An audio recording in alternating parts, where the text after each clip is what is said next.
누군가가 저한테 전도사님, 예수님은 왜 믿어요?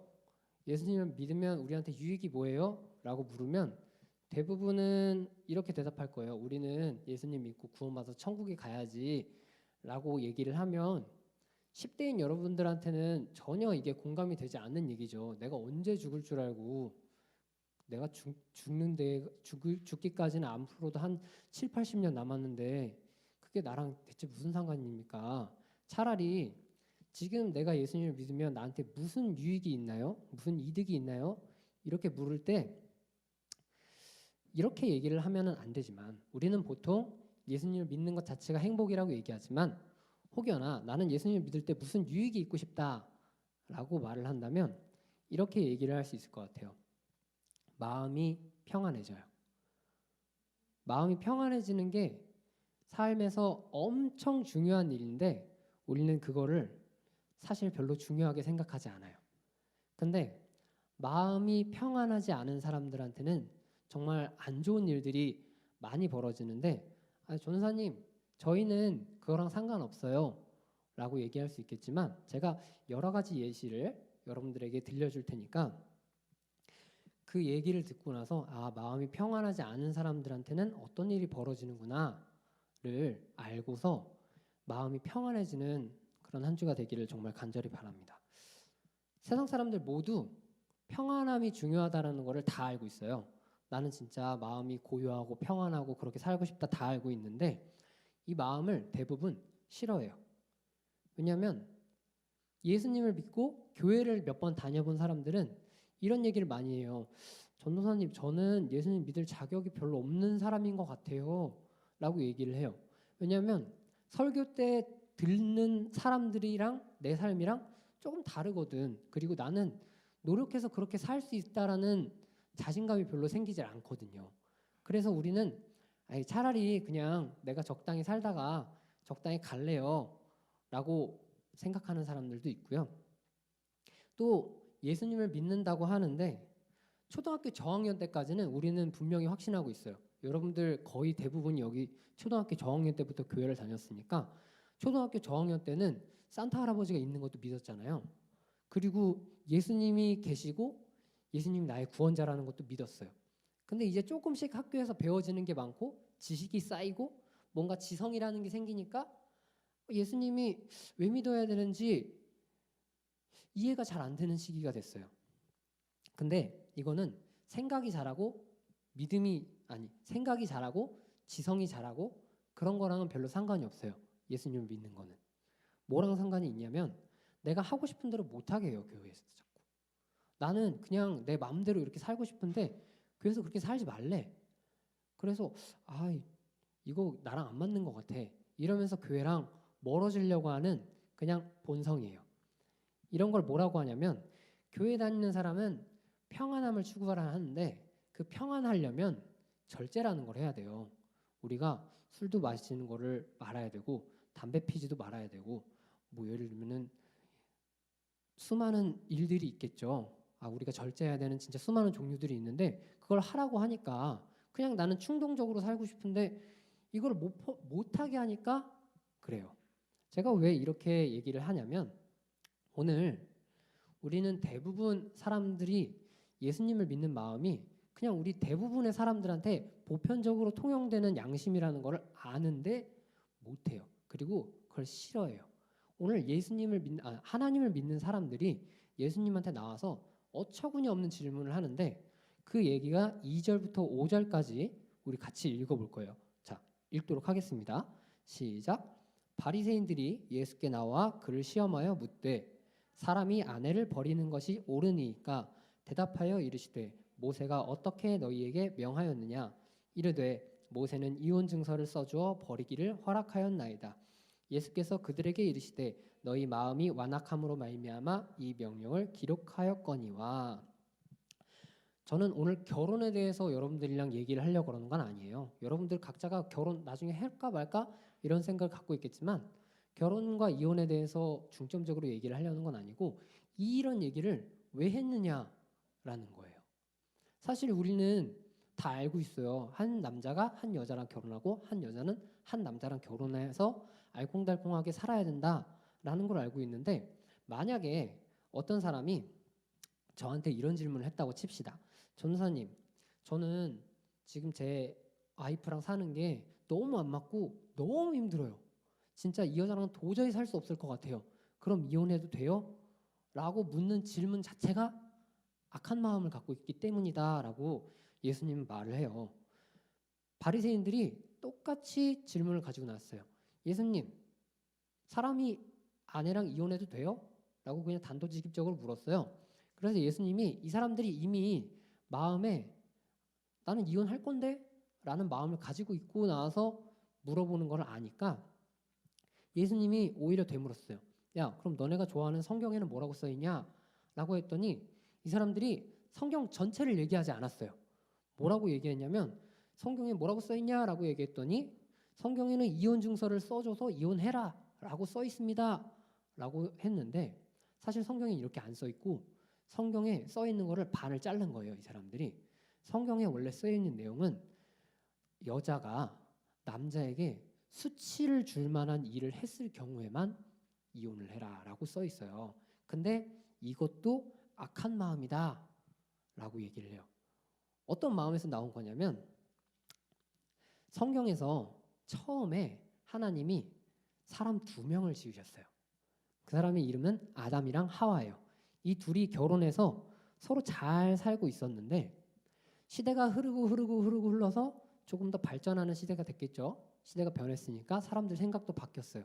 근데 몇 세대가 지난 다음에 라멕이라는 사람이 등장하는데 이 사람이 인류 최초로 와이프를 2명을 뒀어요. 오, 부러운 게 아니라 나쁜 놈이에요. 그런데 잘 들어봐요. 라멕이라는 사람이 2명의 와이프랑 결혼을 했을 때 하나님이 너 잘못했다, 너 심판받을 거야 라고 얘기를 했을까요? 안 했어. 그러면 사람이 해도 되네? 라는 생각이 우리 안에 조금씩 스며들어와요. 그래서 이후에는 그냥 여러 명의 여자랑 결혼하는 사람도 있고 더 많은 사람이랑 결혼하는 사람도 있어요. 그런데 예수님께서, 하나님께서 이거를 죄 짓자마자 너 잘못했어 라고 우리 삶에서도 지적을 하지 않는다는 거예요.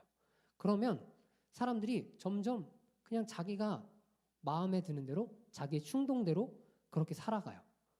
이렇게 충동적으로 살아가는 사람은 너네 절제해야 돼, 너네 예수님 믿어야 돼, 너네 하나님 믿어야 돼, 이렇게 마음이 평안한 사람들한테 굉장히 공격적이에요.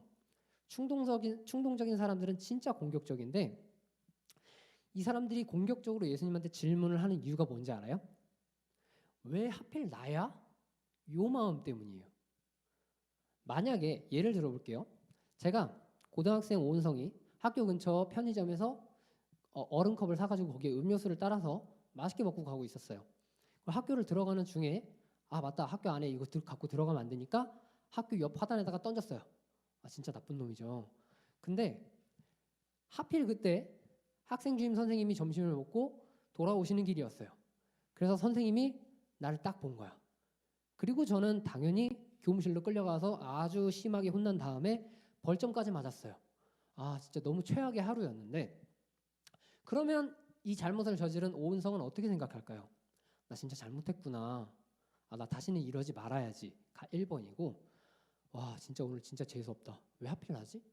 왜 하필 이때 학주가 나타나서 와 진짜 짜증난다. 이게 2번. 우리는 보편적으로 어떤 마음을 갖고 살까요? 나는 양심이 안 좋은 사람이라서 그런지 나는 2번 생각밖에 안 들더라고요. 왜 하필 나지? 이렇게 재수없지?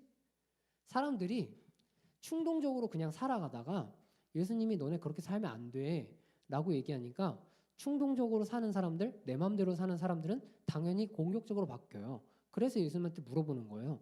이혼하면 돼요? 안 돼요? 라고 와서 그냥 공격적으로 묻는 상황이 되는 거예요.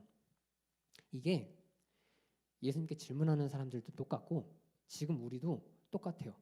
사회가 잘못되어 가고 있다는 거를 혹시 조금이라도 마음속에 생각하고 있다면 참 좋을 텐데, 잘못됐다라는 이야기를 들으면 여태까지 모든 사람들이 다 잘못을 했는데 왜 하필 나한테 그러는지 반항심이 생기기 마련이에요. 이게 오늘 바리새인들과 마음이 비슷하다라고 하는데, 바리새인들은 지금 안 사니까 요즘 사는 사람들이랑 조금 이야기를 해보면 요즘 진짜 나쁜 쪽으로 핫한 사람이 있어요. 김태현이라고 여러분이 아실 줄 모르겠는데 어떤 여자를 스토킹하다가 그 여자 집에 들어가서 그 여자의 어머니를 죽이고 그 여자를 죽이고 그 여자의 언니까지 죽인 다음에 자기가 칼로 자해를 하고 쓰러져 있는 걸 경찰이 구해와가지고 지금 사람들 앞에서 법의 심판을 받고 있는 사람인데, 또 한 사람 또 있죠. 조주빈이라는 사람 여러분들이 알지 모르겠는데 박사방이라는 거 만든 사람이에요. 그래가지고 운영했던 사람인데 이 사람들 보면 진짜 평범하게 생겼어요. 김태현 얼굴도 인터넷 검색하면 나오고 조주빈 얼굴도 인터넷 검색하면 나오는데 진짜 평범하게 생겼어요. 근데 말도 안 되는 범죄를 저질렀어요. 우리 곁에 있을 만한 그냥 평범한 사람들이. 왜 그러냐면 어느 순간 자기 자신을 컨트롤하지 못해서 그래요. 컨트롤하지 못하니까 그냥 충동이 이끄는 대로 행동을 했던 결과가 이렇게 나타났어요.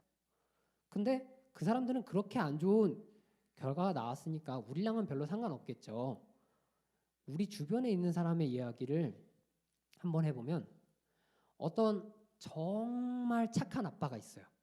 착한 아빠가 어느 날 엄마랑 그리고 중학생 딸이랑 초등학생 아들한테 외식하러 가자. 오늘 아빠가 맛있는 거 사줄게. 이러고 식당에 갔어요. 아빠는 정말 인자하시고 정말 착하시고 다른 사람들한테 정말 젠틀하신 분이세요. 그렇게 가족 식사를 이렇게 하고 있는데 음식에서 이상한 이물질이 나온 거예요. 그러더니 아빠 표정이 좀 변하는 거야. 배를 누르고 나서 띵동 띵동 띵동 띵동 막 누르고 나서 직원이 왔어요. 무슨 일이시죠? 이랬더니 아빠가 그때부터 소리를 지르기 시작하는 거예요. 이게 뭐야 지금? 음식물에 이런 게 나와? 야? 막 이러면서 내가 얼마를 주고 지금 여기 왔는데 막 이러면서 막 소리를 지르는 거예요. 엄마는 무슨 느낌인지 이제 아실 거예요. 엄마는 아빠 손을 이렇게 치면서 그만해, 그만해 이렇게 하고 있고, 딸이랑 아들은 첫 번째로는 충격을 받았어요. 우리 젠틀한 아빠가 소리를 지른다고? 두 번째로는 쪽팔렸어요. 아 진짜 밥 먹는 아빠 왜 그래? 이러면서 쪽팔렸대요. 라는 그 글이 있는데 사람들이 이런 아빠에 대해서 연구를 했어요. 왜 평소에 그렇게 젠틀하고 왜 평소에 그렇게 온화한 아빠가 그 음식물에서 이물질 하나 나왔다고 못 참고 식당에서 폭발하면서 소리를 질렀을까? 이거는 평소에 아빠가 회사에서 스트레스를 받았던 거를 해결을 못했어요. 마음에. 그래서 어느 순간 자기도 모르게 그냥 충동적으로 폭발해버린 거예요. 우리는 이런 마음을 가지고 보통 살아가는데 이게 그냥 모두가 그렇습니다 라고 사람들이 얘기를 하는데 그리스도인들, 예수님을 믿는 사람들은 아니에요. 예수님을 진짜 믿는 사람들은 마음이 평안해요. 평안하다는 거는 어떤 사건이 있었을 때 막 심하게 흔들리지 않아요. 너무 불안하지 않아요. 스트레스 받는 일이 있어도 그냥 넘어갈 수 있는 마음을 평안하다고 해요. 우리가 호수 같은 데를 보면 바람이 안 불면 아무 소리도 들리지 않아요. 평안한 사람 마음은 그런 사람인데 여러분이 이거를 받아들이지 못하는 이유 중 하나는 내 마음이 너무 심각하게 불안하지 않아서이기도 하고, 두 번째로는 우리는 잠잘 때까지 우리의 마음이 평안하지 않아서 그래요. 학교에 가면 애들이랑 항상 떠들고 학원을 가려고 버스를 타거나 학원차를 타면 우리는 이어폰을 끼고 계속 뭔가를 들어요. 학원에 가면 세상적인 지식을 계속 받아들이고 집에 가서 쉰다고 하면 자기 전까지 이어폰을 끼고 뭔가를 하고 있겠죠. 우리는 단 한순간도 아침에 일어나서 잘 때까지 정신이 쉬지 않아요. 그래서 평안함을 몰라서 평안함을 이렇게 표현해요. 노잼. 노잼이다. 진짜 인생 그렇게 사는 건 재미가 없지 라고 표현을 하는데 모든 사람들이 알지만 재미가 없어서 못하는 거였어요. 근데 여러분들이 예수님을 믿는 사람이라면 예수님을 믿었을 때 마음에 평안함이 들어오는 걸 받아들이고 그렇게 살아야 돼요. 제가 또 하나의 안 좋은 예시를 들려드릴 텐데 행위 예술가가 실험을 한, 그러니까 행위 예술을 한 거에 대한 건데 마리나 아브라모비치라는 행위 예술가가 있어요. 그 여자가 무슨 행위 예술을 했냐면 저는 가만히 서 있을 테니까 마음대로 하세요라고 팻말을 써붙이고 가만히 서 있었어요. 처음에 사람들이 어떻게 했는지 아세요? 옆에 와가지고 지금 옆에 친구한테 하는 것처럼 쿡쿡 찔렀어요. 살짝 이렇게 쿡쿡쿡쿡 찔렀는데 그 여자가 아무 반응을 안 하고 그냥 이렇게 서 있는 거예요. 그래서 어떤 사람이 낙서를 했어요. 낙서를. 그 여자가 6시간인가 그 행위 예술을 했는데 6시간 뒤에는 그 여자가 어떻게 됐는지 아세요? 나체로 다 벗겨져 있고 사람들이 칼로 그 여자의 몸을 그었어요. 진짜 대박이죠. 처음에는 그냥 쿡쿡쿡 찔렀는데 아무 반응이 없으니까 나중에는 그 여자를 다 벗기고 칼로 그었대요. 그래서 그 여자가 행위 예술을 6시간인가 만에 멈춘 이유가 기절해서 쓰러져가지고 응급실에 실려갔어요. 우리가 이런 얘기를 들었을 때 나는 아니에요 라고 하지만 마음에 평안함이 존재하지 않는 사람은 그렇게 충동적으로 뭔가를 해도 된다라고 허락됐을 때 그렇게 행동을 하는 게 사람의 본성이래요. 이 세대가 바리새인들이 지금 질문한 세대가 똑같아요. 내가 이혼 종이 하나 줄 테니까 나랑 이혼해. 여자랑 이렇게 쉽게 이혼을 하는 사람들이래요. 왜냐하면 나는 여러 여자랑 살고 싶거든. 이 여자는 책임지고 싶지 않으니까 이혼하고 싶어. 그래서 그냥 난 내가 하고 싶은 대로 살겠다. 이러는 거예요. 나 말리지 말아라. 종이 쪼가리 하나 주면서 나랑 이혼하자고 하는 세대가 된 거예요. 앞으로 여러분이 살아갈 세대도 똑같아요. 저는 지금 여러분이 잘못한다면 세상이 여러분한테 어떻게 반응할지는 모르겠어요. 근데 하나님은 여러분한테 바로 와가지고 너 잘못했어 이렇게 얘기하시지 않아요. 우리가 마음을 지키고 사는 사람한테는 하나님이 늘 평안을 주시고 마음을 못 지키고 충동적으로 사는 사람한테는 하나님이 그 사람을 내버리세요. 너 마음대로 살아. 이러고 나서 마지막에 그 사람의 결과가 어떻게 되는지는 방금 충동적으로 행동한 몇 사람들의 예시를 들려주면서 얘기를 했어요. 작게는 식당 가서 소리 지르는 아빠, 크게는 김태현이나 조주빈 같이 정말 악한 일을 행하는 사람들. 여러분들이 성경 말씀을 들었을 때 죄책감을 느끼지 않아도 아니 죄책감이 들어도 누군가 나를 책망하지 않아요. 성경은 그래요. 학교에서는 규칙을 안 지키면 진짜 혼나고 벌점 받고 그러는데 성경 말씀 안 지켰다고 누가 우리한테 소리 지르거나 그러지 않아요. 그래서 우리는 점점 성경 말씀에 대해서 조금씩 멀어지는데 여러분이 오늘 말씀 들은 거는 한 여자를 한 남자를 끝까지 사랑하는 거예요. 그 사랑하는 방법 안에서는 인내도 필요하고 싸우기도 해야 되고 그럴 수 있겠죠. 근데 만약에 사회에서 아유 이혼할 수 있지 이런 얘기가 들렸을 때 내 마음에다가 나는 한 여자만을 사랑할 거야. 그 이유는 성경에 써 있으니까. 그 이유는 하나님이 말씀하신 거니까. 나는 그렇게 지키고 살아야지 라고 마음을 가지면 예수님이 그 순간 여러분들 마음에 평안이라는 걸 주세요. 우리는 제가 막 마음을 컨트롤 해볼게요. 안 돼요. 안 돼요. 그러니까 늘 시험 기간에 우리는 똑같은 짓을 대대에 걸쳐서 반복하고 있잖아요. 내일부터 공부해야지. 우리가 안 되니까 책상에 앉아가지고 동영상 하나만 보고 공부해야지. 이러고 나서 11시에 앉았는데 이미 새벽 2시잖아요. 내일부터 공부해야지 그럼. 우리는 다 이런 마음을 여러분들 앞으로 경험할 거예요. 다 똑같아요. 모든 사람이. 자기 마음을 스스로 컨트롤할 줄 아는 사람은 정말 엄청나게 큰 사람이 된다라고 세상은 얘기를 해요. 근데 여러분 모두 그랬으면 좋겠지만 대부분 경험하잖아요. 마음 컨트롤하기가 얼마나 어려운 거. 아 나는 시험 기간에 인스타 지워야지 하고 나서 아침에 지웠는데 저녁에 깔려 있는 걸 보고 아 나는 게임을 끊어야지 라고 했는데 이미 컴퓨터 앞에 앉아 있는 핸드폰을 들고 게임을 켜고 있는 내 모습을 보고 수많은 사람들이 어렸을 때부터 어른이 될 때까지 다 그렇게 살아요. 근데 어른들이 여러분들한테 지긋지긋하게 잔소리하는 이유는 뭔지 아세요? 어른들은 안 변해. 어른들은 변하는 걸 포기했어요. 근데 여러분한테는 기대하는 거예요. 여러분은 아직 변할 수 있다는 거. 그래서 저는 여러분들한테 딱 한 가지 얘기하는 거예요. 마음을 지키고 살려면 성경에 써 있는 거 그대로 품고 살아봐라. 그랬을 때 예수님이 여러분한테 마음을 주신다. 이 한 마음 가지고 한 주간 살면서 예수님께서 해주신 말씀 지켰을 때 평안한 마음이 여러분들한테 들어가서 한 주간 정말 행복하게 살았으면 좋겠습니다.